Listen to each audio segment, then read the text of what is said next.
Eh bien, bonjour, bon dimanche, chers frères, chères sœurs. J'espère par la grâce de Dieu que vous allez bien, que vous soyez des gens de l'Église ou que vous nous écoutiez un peu d'ailleurs.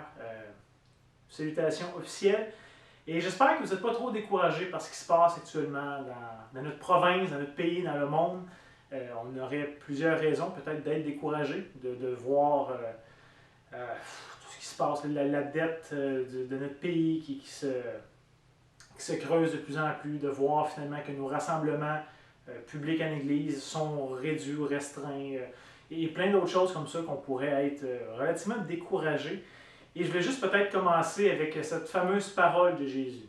Vous vous rappelez, au temps de Jésus aussi, il y avait des choses un peu décourageantes qui se passaient dans le monde. On n'a rien inventé, on ne vit pas quelque chose de nouveau. Il y a toujours eu des nouvelles tristes ou des événements un peu tragiques ou qui nous préoccupent. Et Jésus, en Saint Jean 16, 22, nous rappelait « Prenez courage, j'ai vaincu le monde. » Donc, tout ce qui peut nous tracasser, avec raison, il y a des mauvaises nouvelles en ce moment. Mais au-delà de tout ça, Christ règne. Et je pense qu'en tant que chrétien, là vient notre assurance, là vient notre joie, là vient notre repos, notre paix. Donc, je voulais juste vous encourager déjà, avant de dire quoi que ce soit d'autre, de regarder à Christ. Si vous êtes troublé ce matin, si vous êtes en colère, si vous êtes déçu, regardez à Christ qui règne en ce moment. Lui n'a pas perdu le contrôle. À nos yeux, peut-être son règne n'est pas manifeste ou évident, mais il n'est pas moi en train de régner pour autant. Sinon, ce matin, c'est avec une joie, évidemment, que je reprends la série sur 1 Corinthiens, qu'on avait commencé en janvier dernier, qu'on avait arrêté juste un petit peu avant l'été pour avoir une série d'été sur les 10 commandements, si vous avez suivi ça. Et là, on revient dans cette série sur 1 Corinthiens, parce qu'évidemment, on veut pouvoir le finir un jour. Et aujourd'hui, on va aborder un texte qui, honnêtement, je trouve qu'il contient une exhortation ou un encouragement ou un avertissement qui est extrêmement important, extrêmement pertinent. J'ai déjà lu ce texte-là des dizaines de fois avant, mais jamais j'ai eu l'occasion de m'arrêter, de le méditer, de réfléchir. Et vraiment, le Seigneur m'a montré des choses qui étaient tellement pertinentes, tellement importantes pour nous de réfléchir. C'est pas juste quelque chose de banal, d'anodin. Parce que moi, ça a vraiment eu un impact dans ma propre vie cette semaine, ça m'a fait du bien. Et j'espère évidemment que ça va être le cas pour vous aussi.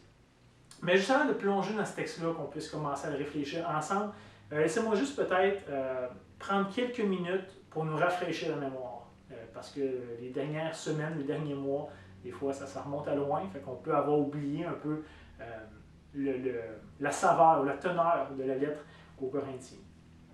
J'aimerais premièrement vous rappeler que Corinthe était une église qu'on pourrait appeler dysfonctionnelle dans bien des domaines. Okay? Corinthe n'était pas une église type ou une église modèle pour les autres, mais au contraire, il y avait plusieurs problèmes.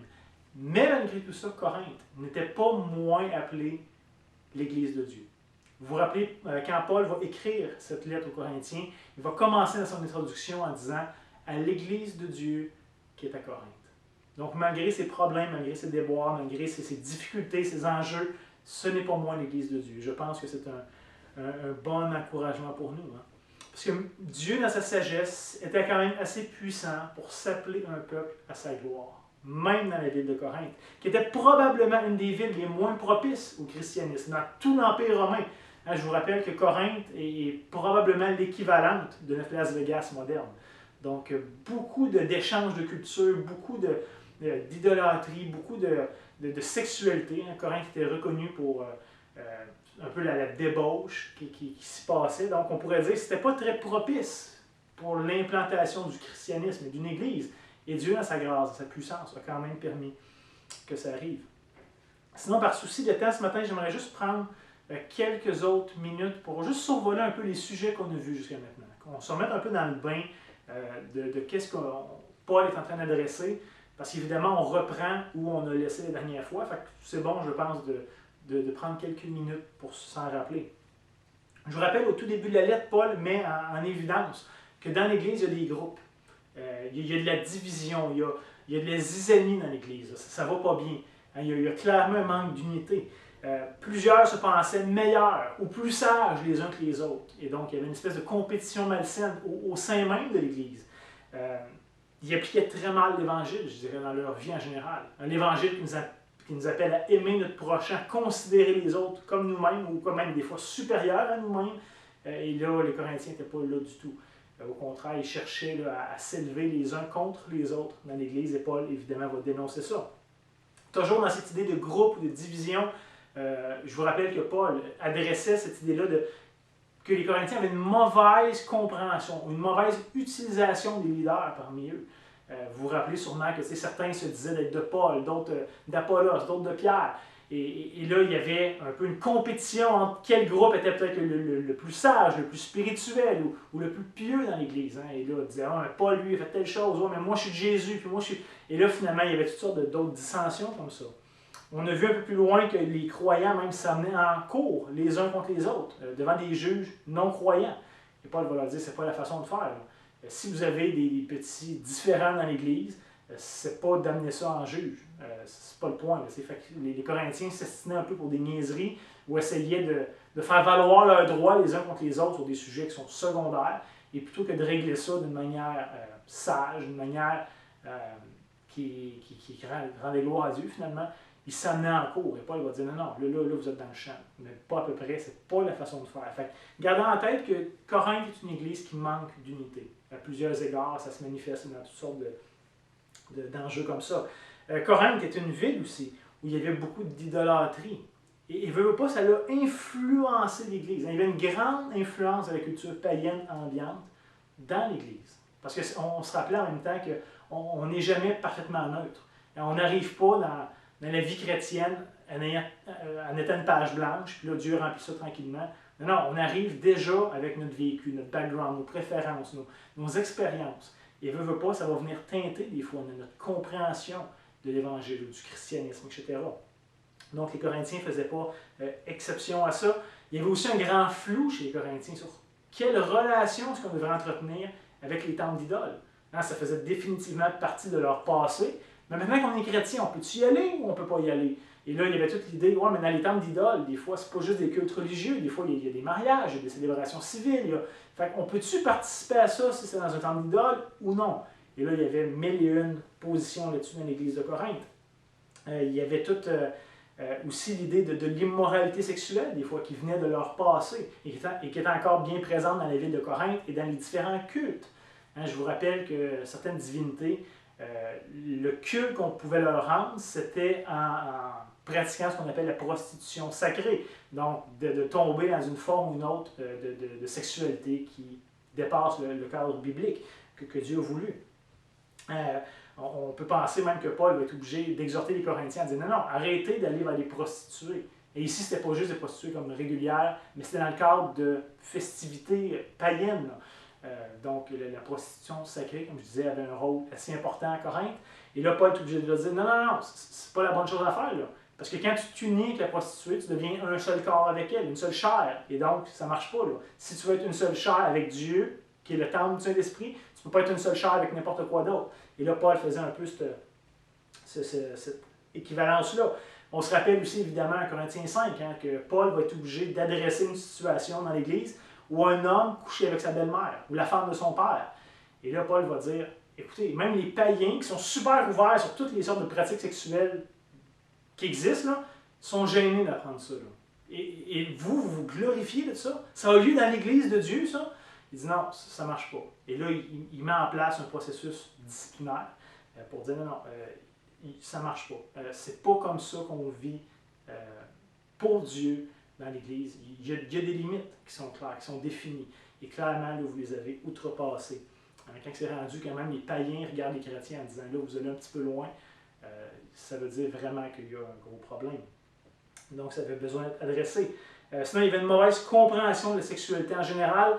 Mauvaise compréhension sur le rôle de l'homme ou de la femme dans le couple. On se rappelle que Paul va parler de ça de long en large. Il y avait la confusion au sujet du mariage, du célibat, du divorce, des veufs, des veuves, du remariage. On a passé quand même, je pense, plusieurs dimanches le printemps passé dans 1 Corinthiens 7, essayer de mettre de l'ordre dans tout ça, où Paul dit finalement, le célibat est bon.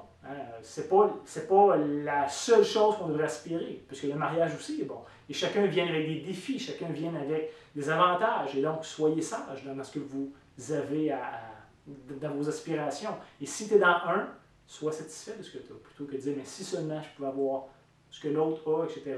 Fait on a vu un peu toute la confusion qui régnait au niveau des relations interpersonnelle dans l'Église de Corinthe.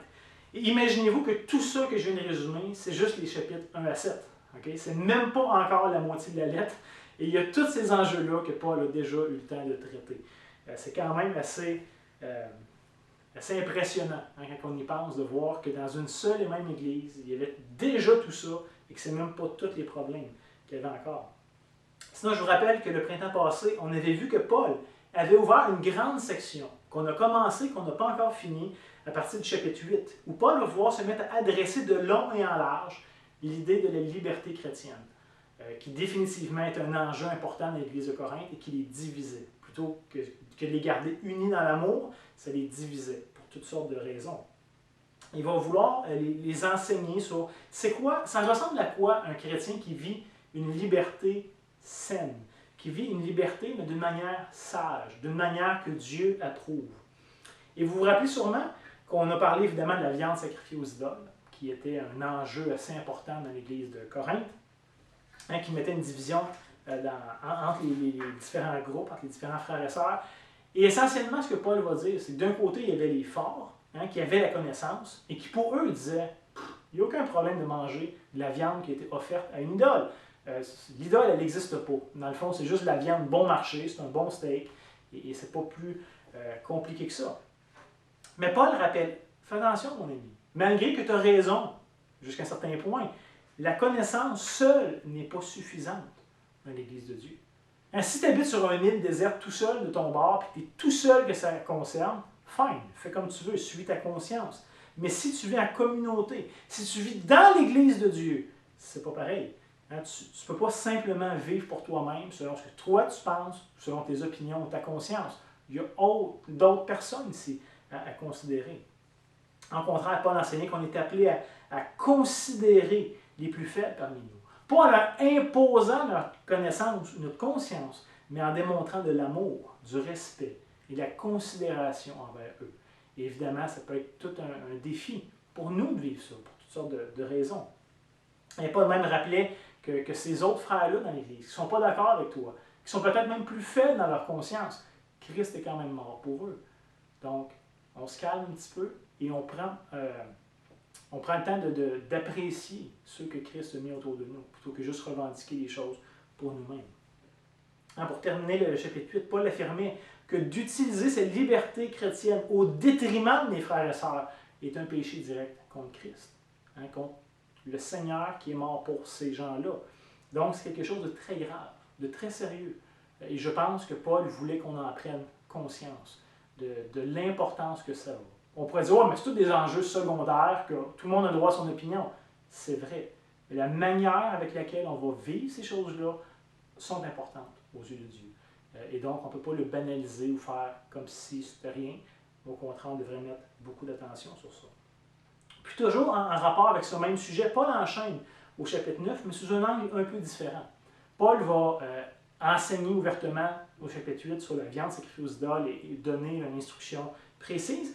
Mais au chapitre 9, Paul va se donner comme exemple, en rappelant aux Corinthiens qu'il aurait eu le droit d'exiger d'eux un support financier lorsqu'il était à Corinthe, lorsqu'il travaillait pour cette Église-là, pour leur avantage à eux.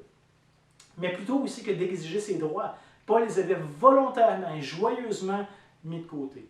Il avait refusé ses droits pour le bien de l'Église de Corinthe, qui était pourtant très immature. Là. Paul aurait pu dire, regardez, écoute, si de même ça marche, puis si vous voulez que je reste, bien, accomplissez votre part. Et Paul a dit, non, je n'ai pas voulu le faire pour votre bien, parce que vous en aviez besoin que je sois là pour vous, et je sais que ça aurait pu être un obstacle pour vous si j'aurais demandé mes droits.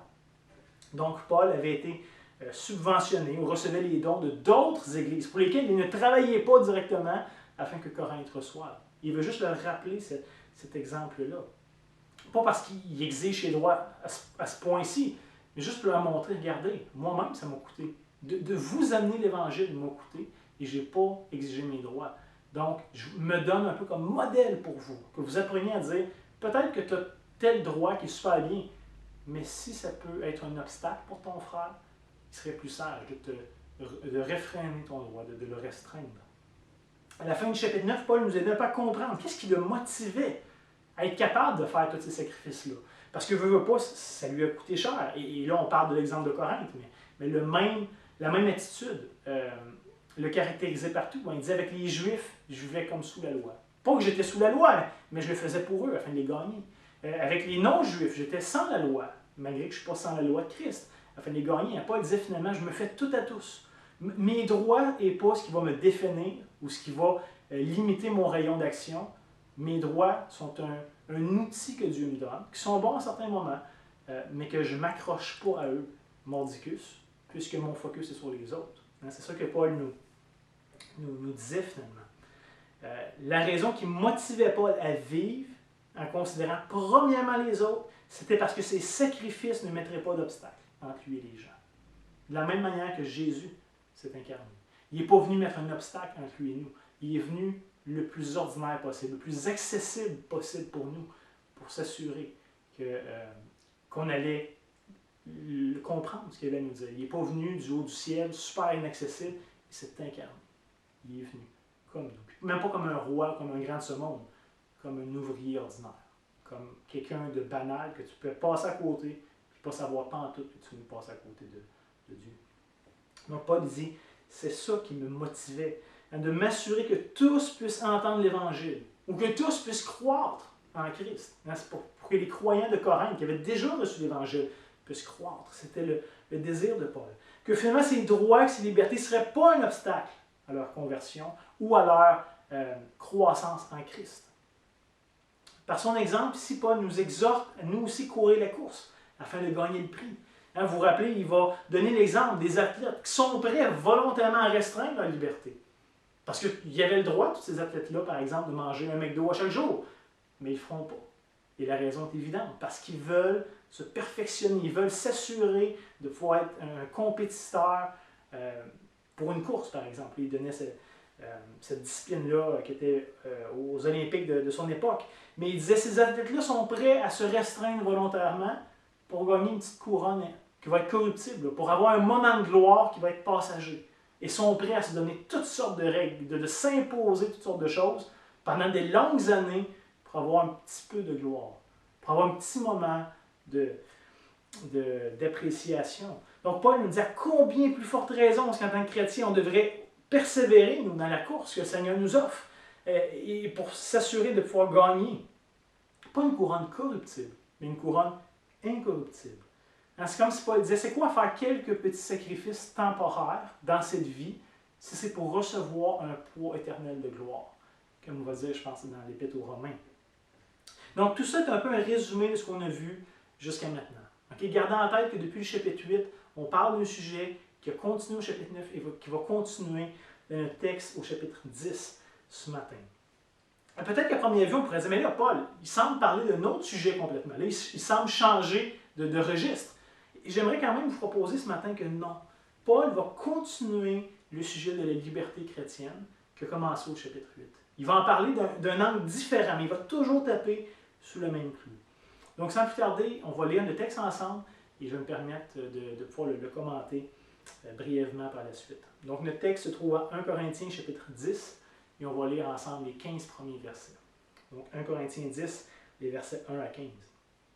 Où Paul va écrire, « Frères, je ne veux pas que vous ignoriez que nos pères ont tous été sous la nuée, qu'ils ont tous passé au travers de la mer, qu'ils ont tous été baptisés en Moïse, dans la nuée et dans la mer, qu'ils ont tous mangé le même aliment spirituel, qu'ils ont tous bu le même breuvage spirituel, car ils buvaient un rocher spirituel qui les suivait, et ce rocher était Christ.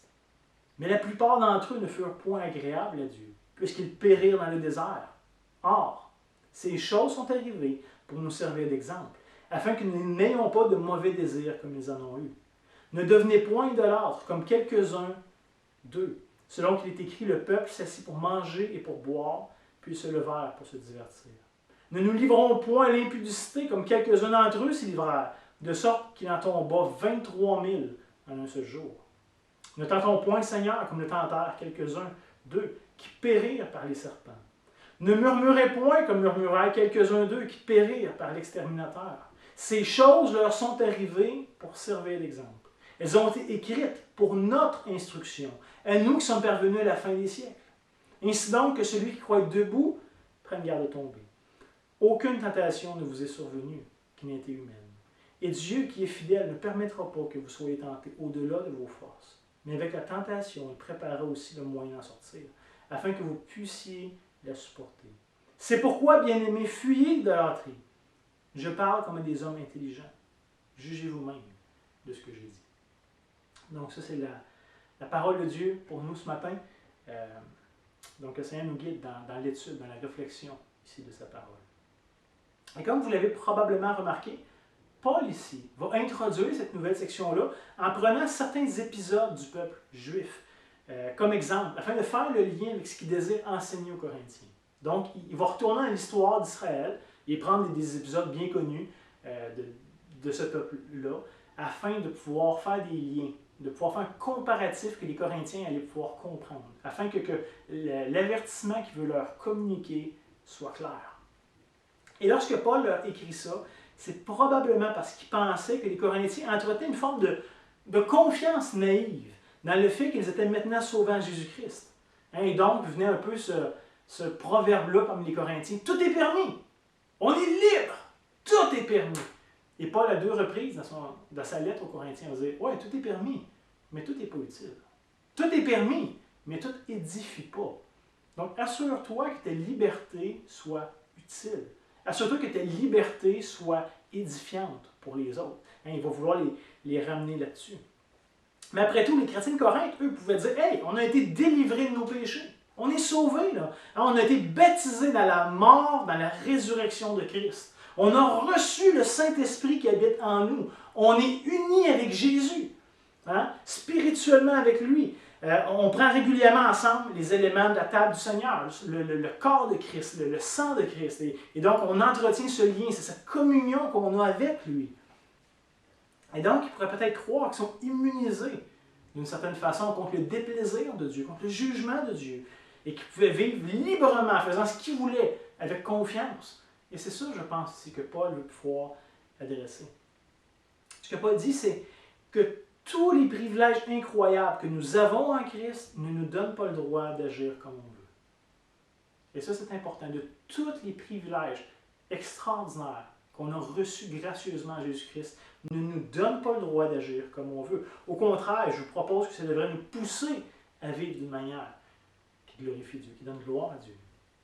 Dans les 4 premiers versets de notre texte ce matin, Paul veut rappeler certains privilèges qu'ont eu les Israélites, que nous, en tant que chrétiens, évidemment, on n'a pas eu. C'était circonstanciel à ce peuple-là, à cette époque-là. Il va dire qu'ils ont quand même eu des privilèges suite à leur délivrance de l'Égypte. Après tout, le peuple juif a reçu la grâce de Dieu d'une manière extrêmement concrète. Ils ont vu les displays d'Égypte, ils ont vu Dieu à l'œuvre pour les sortir, pour les délivrer. Ils ont vu un paquet d'autres signes miraculeux, vraiment. Quelque part, dans l'histoire des Juifs, leur quotidien était miraculeux, de par la manne et tous les autres signes que Paul ici va nous parler ce matin. Donc, ils ont vécu, ils ont vu la présence de Dieu d'une manière extrêmement concrète. Ils ont vécu le secours de Dieu d'une manière visible, d'une manière manifeste, d'une manière évidente. Et Paul va dire, premièrement, que le peuple juif a été sous la nuée. Vous vous rappelez, lorsque Dieu les a sortis d'Égypte, il y avait cette colonne de nuée de jour qui les accompagnait, afin de leur montrer la direction, probablement aussi de les protéger de la chaleur du soleil dans le désert. Et la nuit, cette colonne de nuée-là se transformait en colonne de feu, probablement pour les diriger, mais aussi pour les éclairer, probablement pour les réchauffer, puisqu'il fait assez froid dans le désert. Donc le parallèle ici que Paul veut faire, c'est que comme chrétien, on pourrait dire, hey, nous, on est couverts de Christ. C'est merveilleux. Et donc, on est correct, on est capable de faire ce qu'on veut, on est couvert, on est protégé par Christ. Mais Paul veut juste rappeler ici que tous les enfants d'Israël ont un peu de la même manière été couverts par Dieu à travers tout leur pèlerinage dans le désert. Et comme on va voir, ça n'a pas empêché Dieu de les châtier quand même. Donc, un premier point, ce que Paul veut faire, le fait qu'on soit couvert par Christ ne nous exempte pas de vivre comme on veut. Au contraire, ça devrait nous pointer vers quelque chose. Comme les enfants d'Israël, le peuple juif à la sortie d'Égypte, ils n'étaient pas libres de vivre comme ils voulaient, même si Dieu avait intervenu pour leur bien. et que Dieu était manifeste au milieu d'eux, ce n'était pas suffisant. Deuxièmement, deuxième exemple ici que Paul va donner, peut-être que les Corinthiens pouvaient se dire que par leur baptême, ils sont maintenant unis à Christ, hein, unis à sa mort, unis à sa résurrection, qui est l'image ici derrière le baptême. Mais Paul leur rappelle aussi que les Juifs ont traversé la mer à pied sec. Hein, vous vous rappelez de Dieu qui fend la mer. Et donc ici, dans un sens symbolique, ils ont été immergés, ils ont été identifiés à Moïse. Hein, et d'une façon un peu spirituelle ou imagée, ils ont été eux-mêmes, tout le peuple a été baptisé et identifié à Moïse. C'est pas n'importe qui. Hein, on lit dans le livre de la loi que personne d'autre était semblable à Moïse, que personne d'autre avait connu une relation avec Dieu face à face, qui faisait des miracles comme Moïse, etc. Donc Moïse est quand même un personnage assez important. C'est lui qui a donné les oracles de Dieu au peuple. C'est lui qui a fait un paquet de signes, de prodiges que Dieu utilisait avec vraiment une grande puissance. Fait que tu regardes tout ce peuple-là, qui était guidé par Moïse, qui ont vécu tous ces épisodes-là. C'est un peu comme vous-même qui pouvez dire, on a vécu des choses avec Dieu, on est maintenant nous baptisés en Jésus-Christ. Hein, les Juifs ont eux aussi un représentant qui parlait face à face avec Dieu, comme je disais, qui leur a transmis les oracles de Dieu, etc. Mais malgré tout ça, le peuple de Dieu n'était pas libre de faire n'importe quoi. Mais qui avait vécu cette expérience extraordinaire de traverser la mer, séparant d'un pied sec. Que Moïse était leur chef. Ça ne les a pas empêchés de déplaire à Dieu, comme on va voir tantôt. Le troisième et le quatrième exemple ici sont probablement des parallèles avec le repas du Seigneur. Lorsqu'il parle qu'ils ont mangé la manne et qu'ils se sont abreuvés au rocher, probablement ici que ça fait référence aux deux éléments de la table du Seigneur.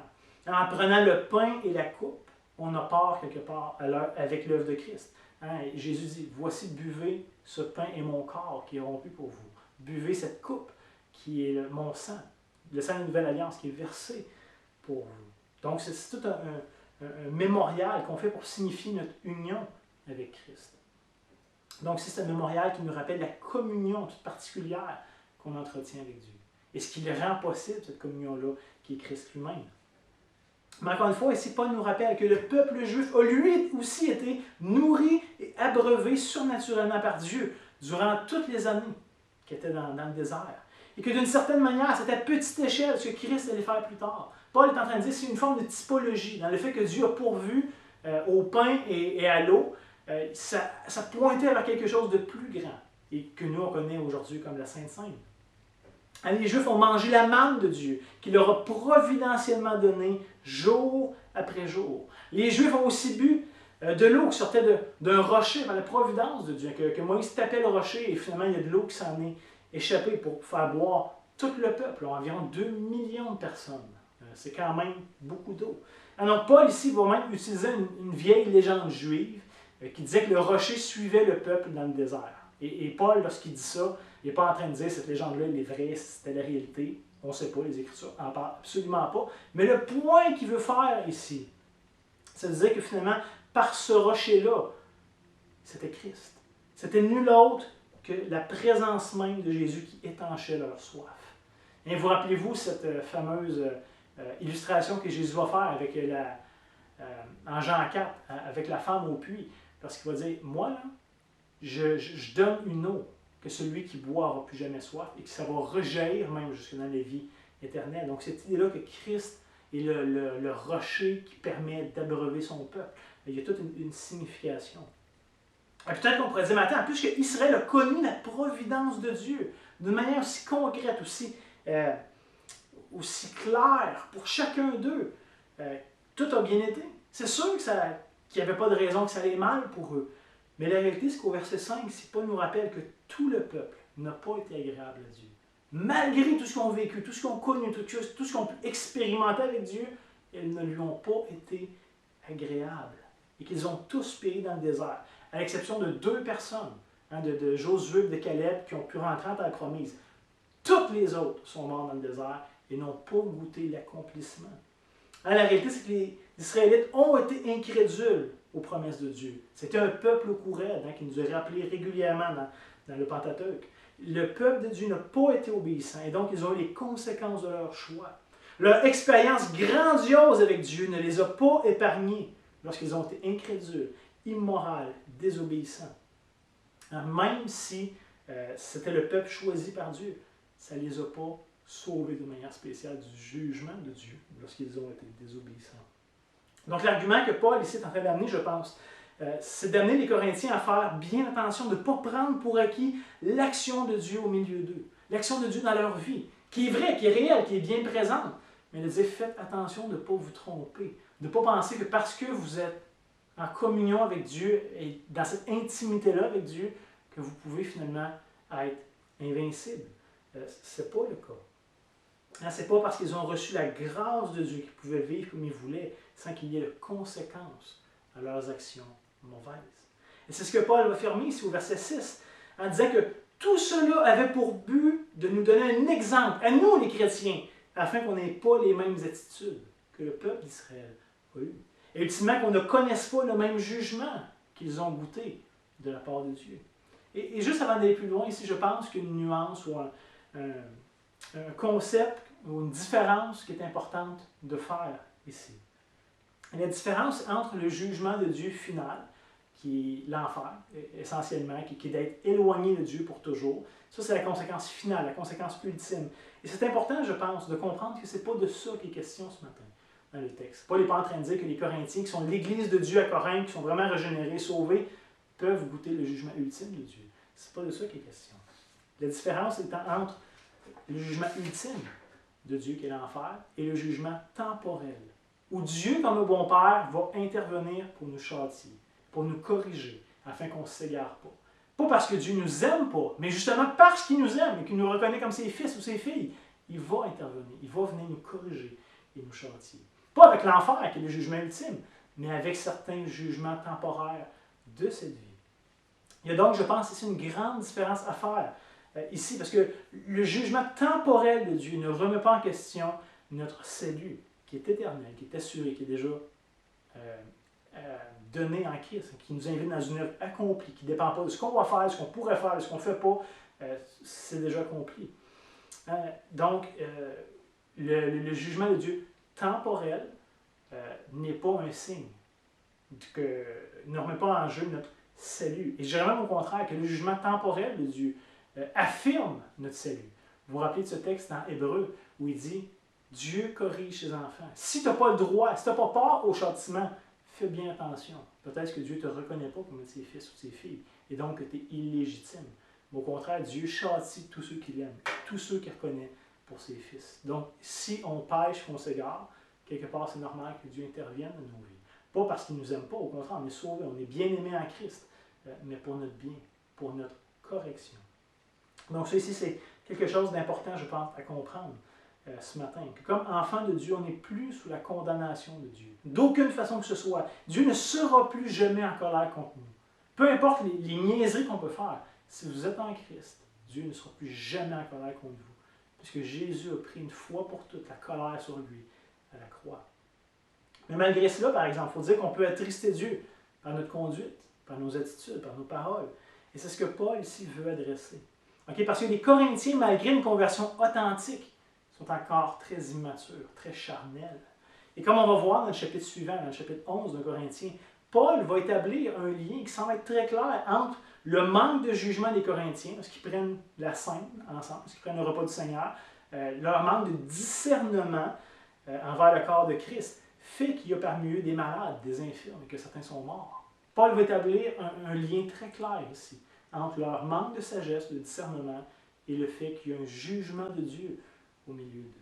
Donc dans ce cas-ci, le jugement de Dieu n'a rien à voir avec l'authenticité de leur salut, mais c'est en rapport avec leurs actions, avec leurs paroles, avec leurs pensées qui sont charnelles, qui ne sont vraiment pas selon ce que Dieu veut pour eux. J'aimerais peut-être juste ajouter aussi la nuance suivante. Je pense qu'il y a une grande distinction à faire entre le péché d'un individu, d'une personne, et le péché d'une Église. Où est-ce que c'est généralisé dans l'Église? Bien évidemment, dans les deux cas, c'est mal, il faut se repentir et ce n'est pas acceptable aux yeux de Dieu. Là. Mais je vous propose que la Bible nous parle dans ce type de jugement-là, de la part de Dieu, comme on voit ce matin, que Paul propose à Corinthe, ou ce genre de châtiment-là qu'Israël a goûté dans l'Ancien Testament. C'est toujours envers un peuple, envers un groupe, et jamais juste envers un individu précis. Bien entendu, Dieu n'approuve pas le péché individuel, il n'est pas en train de diminuer ça ou de le dédramatiser, pas du tout.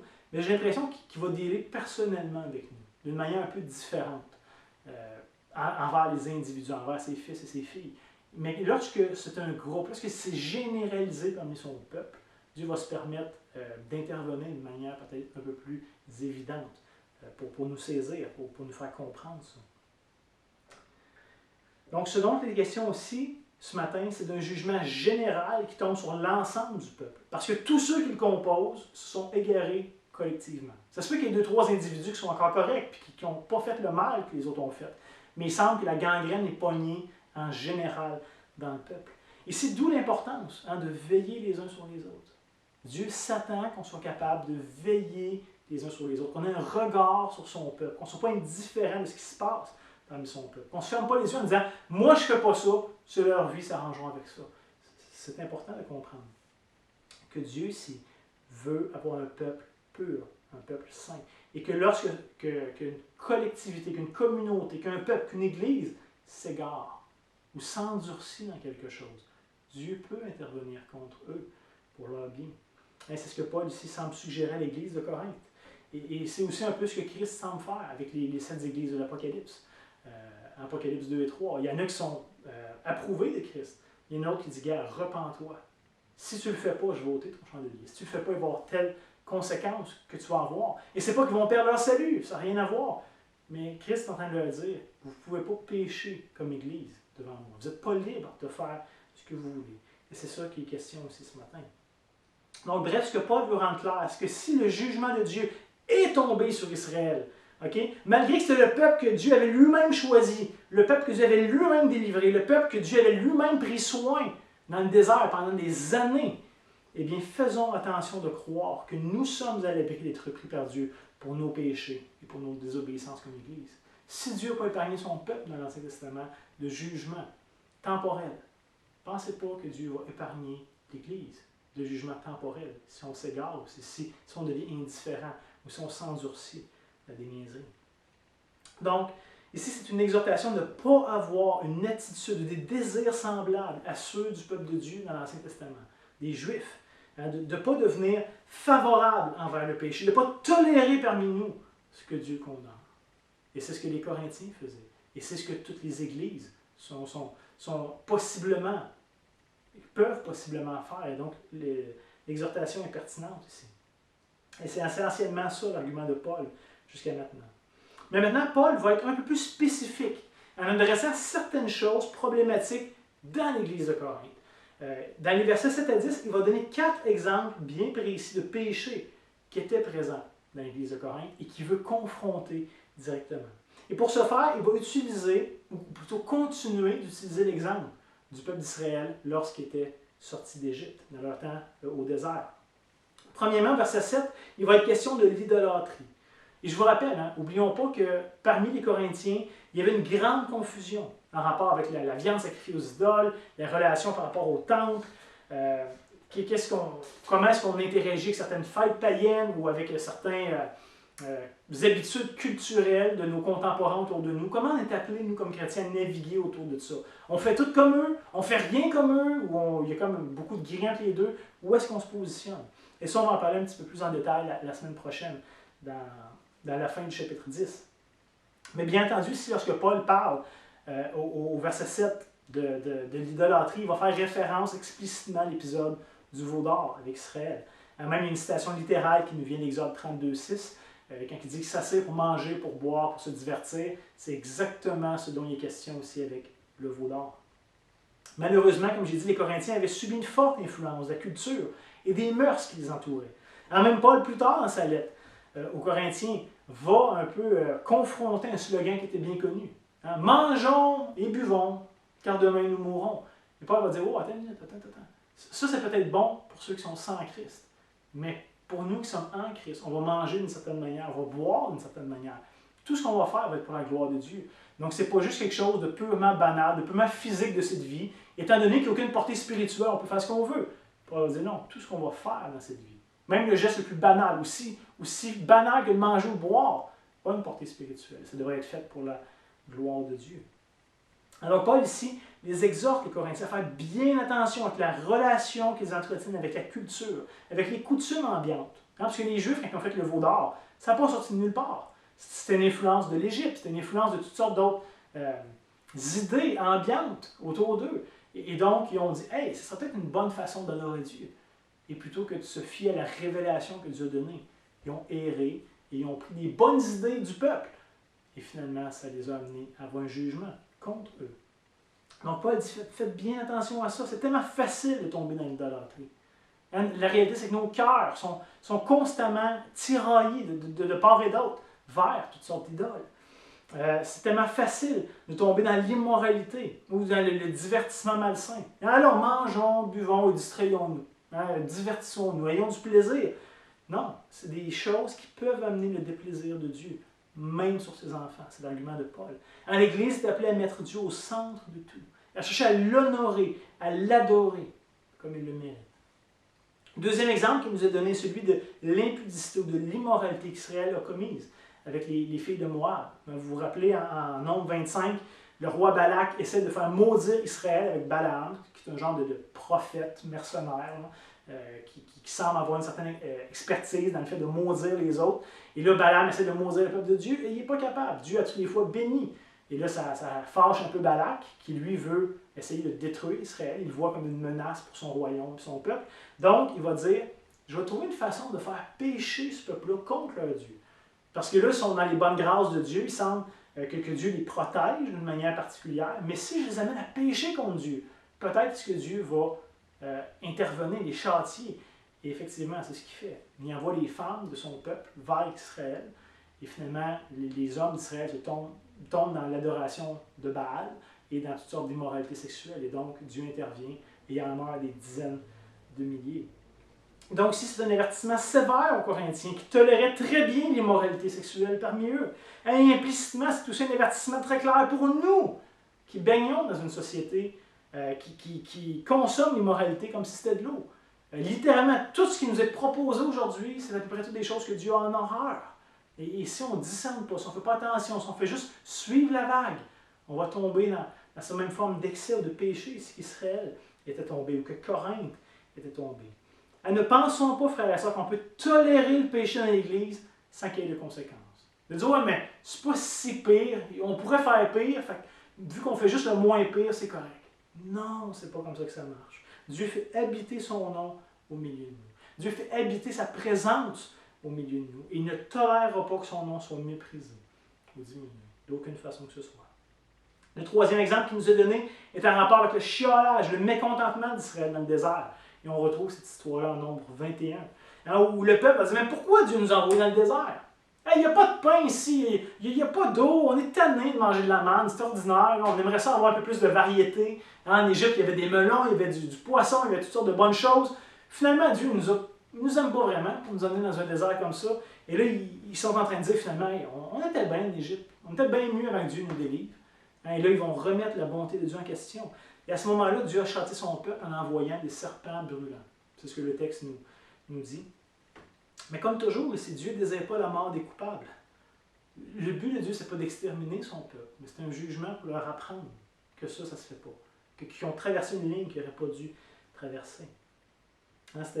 Et finalement, Dieu ne désirait pas que la mort des coupables, mais il désirait qu'ils se détournent de leur péché et qu'ils soient sauvés. C'était le but ici de Dieu.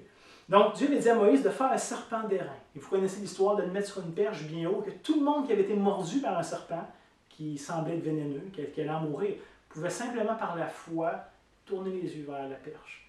Et que Dieu allait les sauver. Malgré qu'ils étaient condamnés par le venin qui était dans leur corps, Dieu allait effacer le châtiment qu'il avait envoyé contre eux. S'ils faisaient juste accepter, s'ils faisaient juste croire par la foi le moyen qu'il avait mis à leur disposition. Évidemment, cet épisode-là nous rappelle Jésus, qui lui-même prend ça. Il dit, de la même manière que le serpent est élevé dans le désert, de la même manière que le Fils de l'homme va être élevé à la croix. Et que tous ceux qui vont se tourner vers lui, tous ceux qui vont placer leur foi en lui, tous ceux qui regarderont vers lui, tous ceux qui vont faire appel à lui, seront sauvés aussi.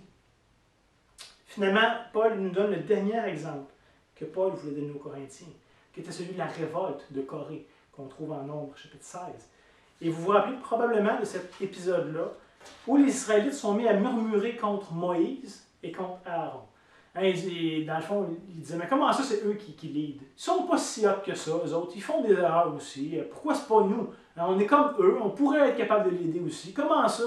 C'est juste eux que Dieu a mis, puis pas nous, etc. Et donc, Dieu avait dû intervenir. Et vous rappelez, en ouvrant le sol, sous les pieds de Corée, de tous ses supporters, de sa famille. Et finalement, il y a quelques centaines de personnes de mémoire qui sont mortes à ce moment-là. Dieu a ouvert la terre pour les faire périr. Et encore une fois, je pense que c'est un avertissement très concret pour les Corinthiens, qui étaient continuellement en train de s'accuser les uns les autres, de se diviser les uns les autres dans l'Église, hein, ou d'élever leurs leaders les uns contre les autres. Moi, je suis de Paul, moi, d'Apollos, puis comment ça, lui, puis moi, je serais bien meilleur. Et là, c'est d'avoir ce genre de situation-là, de chialer même peut-être contre les bergers que Dieu leur avait donnés. Et honnêtement, encore une fois, je pense que c'est une bonne exhortation pour nous-mêmes, qui en tant que Québécois aimons tellement chialer. On a la critique tellement facile. Parfois tout haut, où on dit tout ce qu'on pense, mais plus souvent de manière un peu détournée. On va le dire dans le dos de l'autre. « Ouais, savais-tu telle chose de lui? » Ou « Moi, j'aime pas telle affaire. » Fait que plutôt que d'aller voir la personne concernée, on va passer par toutes les autres pour un peu médire, remettre en question, mettre des doutes, attaquer secrètement. Et Dieu déteste ça. Et finalement, il faut réaliser que le résultat de tous ces péchés-là qui seraient commis dans le désert, c'est que la génération qui a été secourue en Égypte, que Dieu a délivrée à grand prix, n'a pas pu entrer dans la terre promise. Et pourtant, c'est ce que Dieu avait pour eux. Et personne, sauf Josué et Caleb, ne sont parvenus là.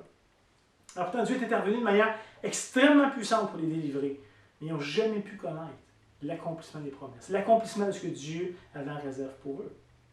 Et pourtant, ce n'est pas que Dieu a arrêté de les aimer ou quoi que ce soit. Dieu continue de les aimer, il continue à pourvoir tous leurs besoins. Mais par leur désobéissance, par leur péché, ils n'ont pas goûté aux promesses que Dieu les appelait, que Dieu avait mis en réserve pour eux. Et au verset 11, Paul nous rappelle encore une fois pourquoi est-ce qu'il prend le temps d'énoncer tous ces épisodes-là dans la vie d'Israël, dans le désert. C'est pour qu'on apprenne de leurs erreurs, Paul nous dit. Mais le danger, c'est que les Corinthiens pouvaient peut-être facilement se penser au-dessus des Israélites. Ils disaient, eux autres, ils n'étaient pas bien bons, mais nous, les Corinthiens, on est tellement sages, tellement forts, tellement bons, tellement connaissants, nous. Mais pourtant, dans les faits, il y avait encore une disposition naturelle vers l'idolâtrie. Il y avait encore une disposition naturelle vers l'impudicité, vers l'incrédulité, vers le chialage, vers le murmure. On l'a vu, c'était présent partout dans l'église de Corinthe. Et en vrai, c'est toutes les choses qui ravageaient cette église-là, qui la détruisaient, qui les empêchaient d'être un bon reflet de la gloire de Dieu dans leur milieu. Littéralement, si vous ôtez toutes ces choses-là, l'église de Corinthe était presque parfaite. Mais tout ça était présent au milieu d'eux. Un peu de la même manière, on peut se penser bien souvent meilleur qu'Israël. On les regarde et dit, franchement, j'aurais-tu pas pris ce choix-là, moi, si j'avais été à leur place? Et même, on pourrait se penser meilleur que l'église de Corinthe. On disait, franchement, se diviser pour ça. Franchement, dire des affaires de même, faire des affaires de même, ça n'a pas d'allure, moi, je ne ferais jamais ça. Faisons bien attention. Voyez-vous, c'est exactement ça le piège à éviter. C'est exactement ça que Paul est en train de nous dire. Pensez pas que vous êtes meilleur que eux. On n'est pas meilleur qu'Israël, on n'est pas au-dessus de l'église de Corinthe. Et la réalité, c'est qu'on est aussi crasse et aussi en danger de commettre les mêmes péchés que eux ont fait et que eux ont commis.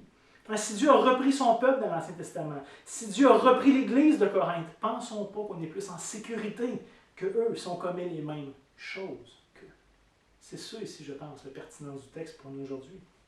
C'est pourquoi Paul va écrire au verset 11. « Ainsi donc, celui qui se croit être debout, prenne garde de tomber. » C'est quand on se sent le plus en sécurité et qu'on pense être le plus hors d'atteinte que souvent on est le plus en danger. Et c'est ça ici que Paul essaie de nous réveiller, que Paul essaie de nous saisir. La génération qui est sortie d'Égypte pouvait facilement penser qu'il était invincible. Hey, Dieu combat pour nous. On n'a même pas besoin de prendre les armes contre le Pharaon. Dieu amène toutes sortes de plaies, toutes sortes de fléaux sur l'Égypte. Nous autres, on fait juste être là et regarder. Puis là, les Égyptiens nous sacent dehors de chez eux parce qu'ils ne veulent plus nous voir. Ils nous donnent de l'or, de l'argent qu'on n'a pas mérité, qu'on n'a pas gagné. Après ça, on s'en va dans le désert, puis là, Dieu ouvre la mer, puis Dieu nous nourrit, puis Dieu fait toutes sortes de choses extraordinaires. Il devait se sentir invincible. Mais un peu ici, de la même manière, les Corinthiens pensaient que parce qu'ils étaient sauvés, parce qu'ils avaient reçu l'Évangile, parce qu'ils étaient habités du Saint-Esprit, parce qu'ils avaient été baptisés en Christ, parce qu'ils communiaient avec le corps et le sang de Jésus prenait la scène. Ils pensaient que parce qu'il avait tout ça, ils pouvaient vivre comme ils voulaient en paix. On a tellement reçu de Dieu, on est dans les bonnes faveurs de Dieu, on est dans la grâce de Dieu. Merveilleux, on est libre maintenant. Tout est permis. Et Paul dit non, faites attention. Malgré que Dieu ait déversé une grâce abondante sur chacun de nous, on est quand même appelé à marcher de manière digne de Christ. Ça, c'est la réalité. Donc, plutôt que de se penser supérieur et intouchable, on devrait plutôt apprendre des erreurs de nos prédécesseurs. On devrait plutôt s'identifier à eux. Et en commentant ce passage-là, William Barclay, qui est un commentateur biblique, nous dit, et écoutez bien, je pense que c'est tellement pertinent. Il dit, il y a toujours cette tentation pour le chrétien de vouloir tester Dieu un peu plus loin. Consciemment ou non, plusieurs personnes comprennent mal la grâce de Dieu. Au fond de leur pensée, il y a cette petite idée que tout ira bien, que Dieu va simplement pardonner comme il fait tout le temps. Fait que je sais que c'est mal, mais je peux le faire, c'est pas grave, Dieu va pardonner. M. Barclay dit, c'est au péril de nos âmes que nous oublions que Dieu est aussi juste et saint qu'il est amour. Donc oui, Dieu pardonne parce qu'il nous aime vraiment, parce qu'il est vraiment gracieux. Mais abusons pas de sa sainteté et de sa justice.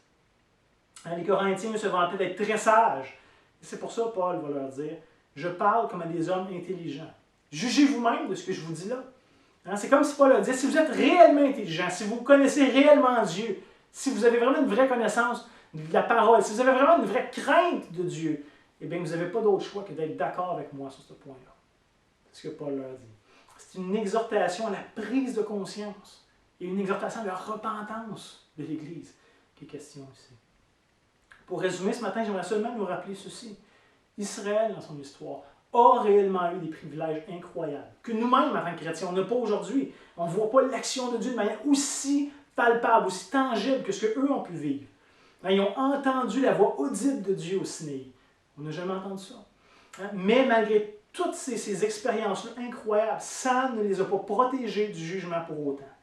Ils ont été soumis à la tentation tout comme nous, et ils ont choisi de se détourner de Dieu. Ils ont choisi l'immoralité, l'idolâtrie, ils ont choisi de remettre en question la bonté de Dieu.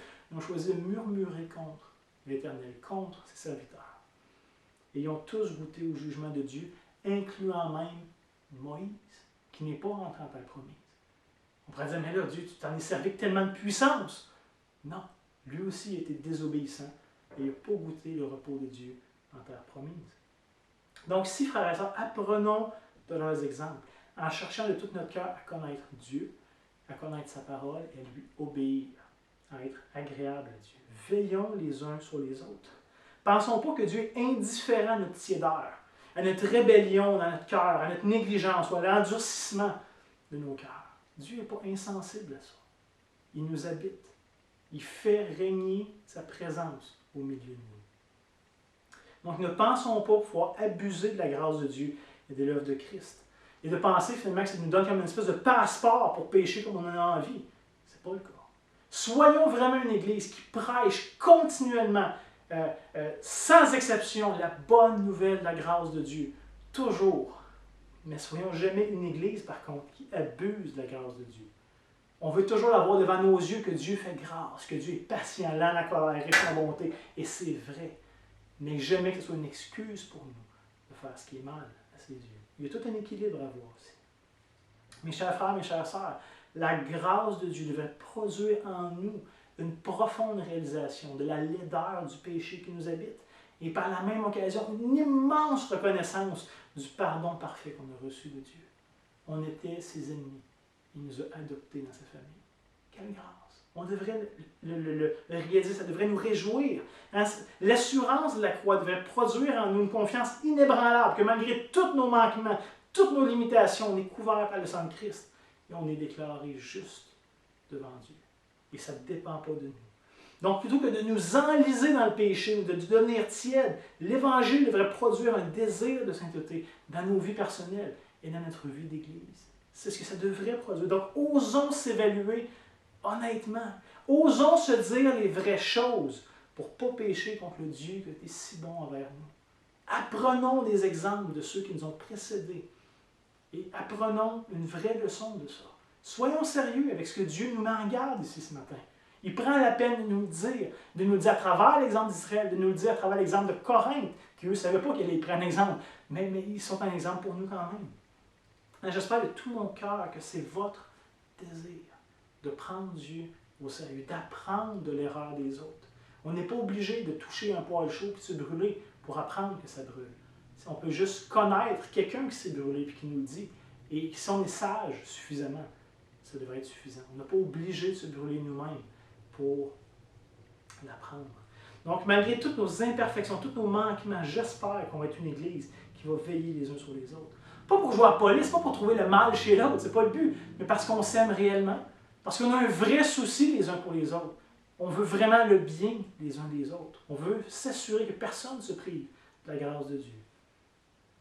Et j'espère qu'on va être une Église qui va être capable de s'exhorter mutuellement à la gloire de Dieu, en cherchant de tout notre cœur à vivre l'alliance relationnelle qu'on essaie de mettre en place, qu'on essaie d'incarner. Et je sais que c'est tout un défi, on est loin d'être là, mais c'est notre but, c'est notre aspiration. J'espère qu'on va être une Église qui continue de croître ensemble vers la maturité en Christ. Pas juste 2, 3 qui se démarquent, ensemble, que tous et chacun, on avance dans cette course-là qui nous est proposée.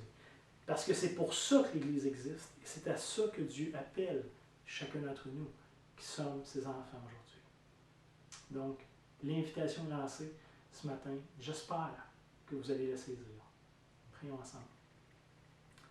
Seigneur Dieu, Tout-Puissant, toi qui es bon, juste, fidèle, lent à la colère, riche en bonté. Merci pour ta parole qui est un guide fiable pour nous. Permets-nous d'apprendre, Seigneur. Donne-nous des oreilles pour entendre. Donne-nous un cœur pour croire, pour recevoir ce que tu nous dis. Que ce ne soit pas une occasion pour nous de rester indifférents. Au contraire, c'est à nous ce matin que tu t'adresses. Et puis si on nous prend au sérieux ta parole, ton exhortation, parce que tu veux qu'on vive cette relation avec toi pleinement. Je sais, Seigneur, que tu ne veux pas être obligé de nous corriger. De la même manière qu'en tant que père, je n'ai pas envie de corriger mes enfants. Mais des fois, c'est nécessaire. Seigneur, merci pour ta correction et merci pour tes exhortations, pour tes avertissements qui nous empêchent d'avoir la correction. Peu importe ce qu'on a besoin, Seigneur, fais ce que tu sais être bon pour nous. Amen. Passez une bonne semaine et que le Seigneur vous garde.